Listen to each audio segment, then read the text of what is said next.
Masih bersama saya Muhammad Rizky dalam Kompas Aceh Sepekan. Saudara, puluhan pengungsi Rohingya yang sebelumnya ditarik dari perairan Senedon menuju perairan Lanco, Aceh Utara, akhirnya dievakuasi ke darat oleh nelayan setempat Kamis petang. Sejumlah nelayan menggunakan kapal motor berukuran kecil akhirnya menarik kapal yang ditumpangi puluhan imigran Rohingya ke darat di kawasan pantai Lanco, Aceh Utara.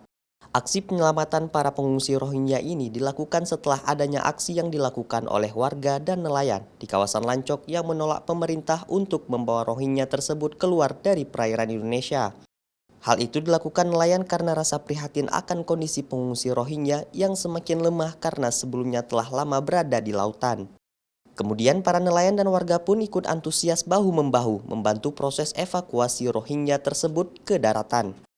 Dalam evakuasi, sebagian para pengungsi terpaksa harus digotong dan digendong karena kondisi fisik yang melemah. Melihat kondisinya, kita sangat menyayangi orang.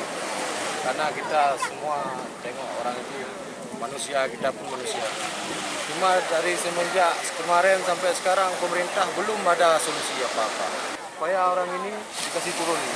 Kalau pemerintah nggak sanggup, bukan nggak sanggup, nggak peduli karena orang itu orang miskin.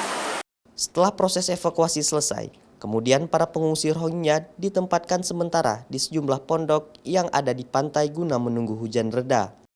Menjelang malam, puluhan pengungsi itu pun dievakuasi petugas gabungan menggunakan sejumlah truk Basarnas dan kepolisian menuju ke gedung bekas imigrasi Losmawe untuk ditempatkan sementara waktu. Zikri Maulana, Kompas TV, Aceh Utara Aceh.